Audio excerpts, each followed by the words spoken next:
ba yung mga, bukod doon sa religion, ano pa yung mga nakita mong changes kay Bianca na talagang, like, nagustuhan mo talaga? Si Bianca kasi madalas na may misinterpret siya ng mga tao kasi nga tahimik siya, tas yung mukha niya sobrang strong yung features niya. So akala maldita, masungit, ganyan.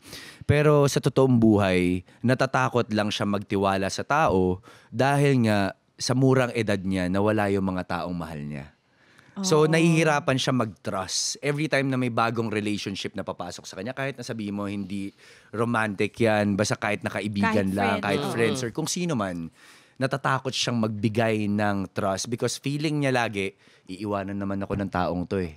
May ganun. Ganun yung lagi niyang mindset dati. Pero lagi kong pinapaalala sa kanya, especially naging kami na, sinasabi ko sa kanya na any kind of relationship, gamble yan eh. Hindi naman natin ma-assure na habang buhay, okay yan.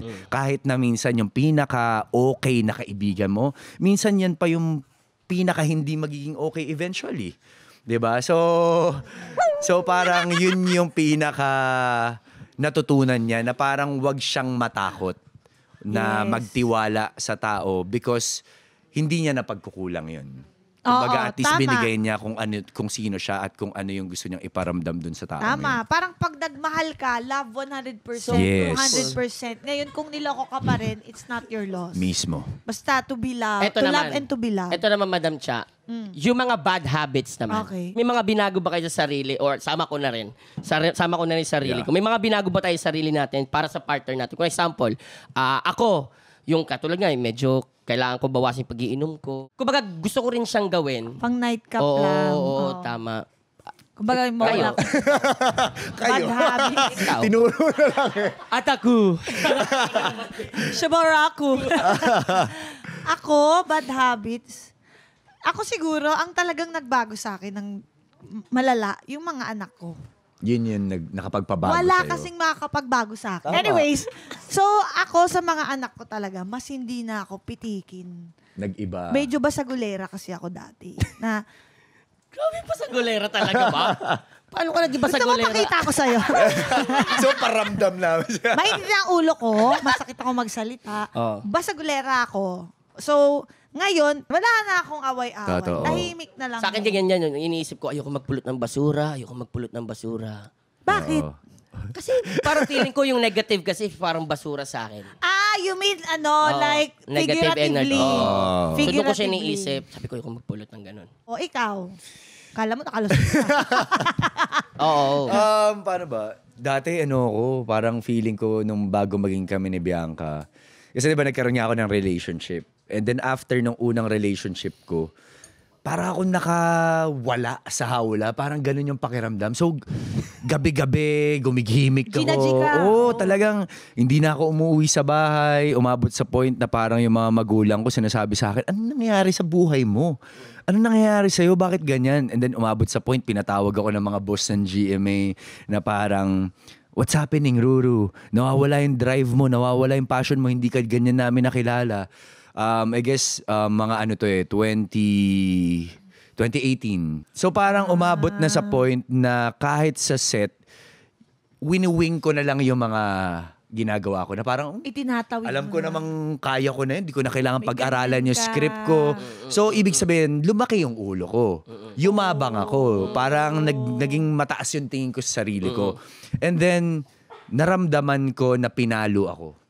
Pinaramdam sa akin yun ng Diyos na, teka, parang sumusobra ka. Dati, pinapangarap mo lang to. Ngayon, parang feeling mo, ikaw na yung Baka dyan. nakakalimutan Baka nakakalimutan mo. So, after nun, ang tagal kong walang project. Ang tagal, ako yung breadwinner ng pamilya ko. Ang tagal kong walang ginagawa. So, syempre, umabot sa point na kahit yung mga parents ko, syempre, normal sa mga magulang na, teka, bakit wala kang show? Bakit si ganto, daming project? Ba't si ganto may project? Hindi naman nila yung minimin na masama. Pero parang syempre nag-aalala sila sa anak nila. Syempre. So ako parang, hindi siya na parang naramdaman ko na, teka, bakit parang nawawala, ganyan. And then eventually dumating si Bianca. Nung dumating si Bianca, first year namin sobrang hirap. Dami namin mga challenges, sobrang adjustments, ganyan. Siyempre, nung time na yon, hindi pa kami pwedeng makita sa labas dahil nga may love team siya nung time na yon. So, ang daming hirap. Pero, feeling ko doon tumindi yung faith ko kay God. And then after that, nung nanatili akong ganun at sabi ko, hindi, kailangan ko lang pagdaanan to, finocus ko lahat ng energy, attention ko sa trabaho. Dumating yung lolong. First, parang masabi kong pinakamalaking project na gagawin ko, kinailangan ko mag-step up para lang maparamdam ko na kailangan mag-work tong project na to. Kasi pag hindi nag-work tong project na to, eto na yung, parang ayoko na. Feeling mo Feeling ko wala na. Make or break na siya. And then, dumating yung Running Man na another blessing. Nasa Korea kami nito. Umere yung pilot episode ng Lolong kinagabihan nun. Tapos kinabukasan, nagkakape ako, nakatingin ako sa bintana. And then, tumatawag sa akin, si LGR. Miss Lilibet. Tumatawag sa akin si Miss Lilibet. So, syempre, nagulat ba tumatawag sa akin si Miss Lilibet? Sabi niya, Ru, congratulations. Sobrang taas ng ratings ng Lolong. Sabi ko, Mama, ano pong ratings? 17. 17. So, lahat, umiyak. hagulgul ako. Umiyak. Nandun kami sa Hagulgul sa may ako. labas. Sa may smoking area kasi doon. So, doon lang kasi pwedeng tumambay din. Kasi bawal mag-ingay sa hotel eh. Hey, shh! Lagi nang gagano yung mga Korean doon. So, nandun kami sa Malbos. Alam mo, ito, iyak siya. Iyak ako, Madam Cha. Ang cute. Kasi na-realize ko niya parang during that time, habang nakatingin ako sa langit, sabi ko, kaya pala kailangan kong pagdaanan lahat ng mga hirap na yon, lahat ng mga self-doubts na yon, lahat ng mga pagkakataon na parang gusto ko nang sumuko para hindi ko sayangin itong ibibigay sa akin. Para mas maging grateful ako. Para hindi na lumaki ulit yung ulo ko. Para hindi na ulit ako maging mayabang. Kasi yun yung naramdaman ko noon eh. So ngayon, naging okay ako. Lumiwanag. Oo. So ngayon, hindi ko nahahayaang bumalik ako ulit sa ganong klaseng sitwasyon na magyayabang na lang ako or para magmamataas ako, kaya ko na yan. So ngayon talagang constant talaga. As in, nag-workshop ako kung pagka wala akong trabaho, every week. Workshop. Anong skills na pwede kong bago matutunan na pwede kong ma-apply sa trabaho ko? Yes. Anong pwedeng ganito ko? Lahat ginagawa ko. Ang galing. Diba? Pwede na nga magpiloto to eh. Bakit hindi? Diba? Tom Cruise. Bakit hindi? Diba?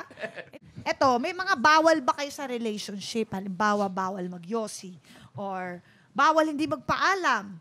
Bawal manood ng series na wala ako. May ganun kami na jowa ko. Yan, si Isay ganyan din. Papaalam ako, pwede ba panoorin ko na hindi ko na talaga kaya? Minsan. May ganun ba? Bawal manood ng series. May ganyan din minsan. Meron kayong together series. Yeah.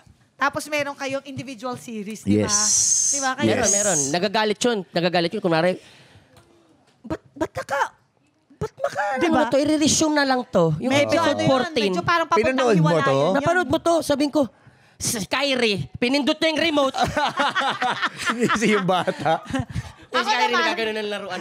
Kyrie yan, pindot niya yung Si remote. Kairi. Yeah, ano pa? Yung mga bawal. Pagka kunyari lalabas, ganyan. Tapos hindi kayo magkasama. Kailangan munang Mapag-usapan. hindi ipaalam eh. Parang at least alam kung Heads nasaan. May heads up. Parang Mag-update ka. non-negotiable yun. Na parang Dapat naman talaga. na dapat alam kung nasan ka. Hindi yung tipong Yung ang dami mong pinuntahan. May reason Tapos natin. hindi ka ba? ang paalam ko kasi, Kape lang. sabi ko magkakape lang kami. Umabot kami, nag-dinner. Umabot, napunta dun sa isang bar ng nag-drinks, kaibigan ganyan. namin. Sabi, Kasarapan lang. From ganito si Ruru, no? Tolo! Gabi na. Malapit na nga. Kasi nantay pa namin si Kokoy. Malis na si Kokoy eh. Pero alam mo, darating yung time. Kasi nagkaroon din ako ng time na gano'n. Yung masyadong sa jowa ko. Pero ngayon, bahala ka na. yes. Alam mo, ito, Madam Cha. Ang saya ko kaya. Wala ka dito sa bahay. Ganun ako. Ito nga, yung kaibigan ko, yung may-ari nung pinuntahan namin, sabi niya sa akin, Tol, alam mo, enjoy mo na yan. Kasi I-ride dati, mo lang. yung asawa ko, ganyan. Nung nagkaanak kami, hindi pa natatapos yung paalam ko, hindi pa natatapos yung sentence, umalis ka na. Ganun na Diba? daw ang sinasabi. I-ride mo lang yan. So parang yun nga daw talaga. Kung ano yung Kailangan gusto niya, mo lang- hindi naman mali, i-respect mo na lang. Yes. At saka nag-iiba daw talaga yung dynamics pagka may bata. Ay, Diba? Sobra. So- Medyo ano siya, challenging talaga Oo, siya. so baka bukas, di ba? Toy, Wait! Sorry. Tsaka ang importante lang sa akin nun, okay, lumayas-layas ka, pero ang usapan natin hindi sisikatan ng araw. Kasi ando na yan sa irresponsible ka na eh. Kasi if, halimbawa, inuman Hanggang yung ngayon pinuntahan yan? mo. Yes. Yes! Inuman yan, di ba? Kapag mas matagal ka na sa inuman, mas marami ka na iinom. Okay. Mas lasing ka Yan yung kay Vince yan, kay Vince. Oo. Go. Tapos na? Ah, Gusto ko malaman yung sayo eh. Ako? Ano yung hindi mo kayang tanggalin, yung parang ganun. Yung non-negotiable. Yun nga, para sa'yo. yung sa bahay, yung maayos yung sa bahay. Oh. Yung mga hindi pagbabalik ng gamit, yung sahig, kailangan i-vacuum sa gabi. At kung paano lampasoy mo sa gabi. inayos yun, dapat ganun ng ayos nun. Oo, yung damit mo, sabitan ko yan, wag mo isabit dyan. Oo, doon ka sa damitan mo. May damitan ka, di ba? Doon yan. Bakit yung t-shirt ko, ginamit mo, hindi ka nagsabi? Kasi di ba panlalaki yung size ko ng mga t-shirt? Ginagamit niya rin, oy, ganda sa'yo. Ganda. Hiramin mo? Hiramin mo? Ayaw mo yun? Ayaw mo yung ganun? Cute naman. Ayaw mo naghihiraman. Cute naman. Bili ka kasi magandang t-shirt. Hindi, okay lang sa akin. Pero minsan wow, that's my shirt. Yun lang. Pero pag kayo yung naghihiram, okay lang dapat. Oo. Di ba? Di ba? Parang wala kaming choice eh. Minsan nga yung boxer ko, suot niya. Uy, ang sarap Ka na kaya. lang, di ba? Oo, Pag suot totoo. mo yung gusto nyo rin naman yung kasi maluwag sa ilalim. Ikaw talaga. Hindi, ang hirap ng tibak kaya. Sinusuot mo Ay. Sorry. Sorry. Minsan kasi nag-trip lang ako. Sinuot mo? Oo, sinuot ko kasi nakita ko sa kanya, suot mo Hindi yung ano ka. nakaganon yan. Suot mo yung boxer ko, ha? Bakit? Bakit din? Sabi ng itlog ko. Ganun, hirap siya. Matawa mo saya.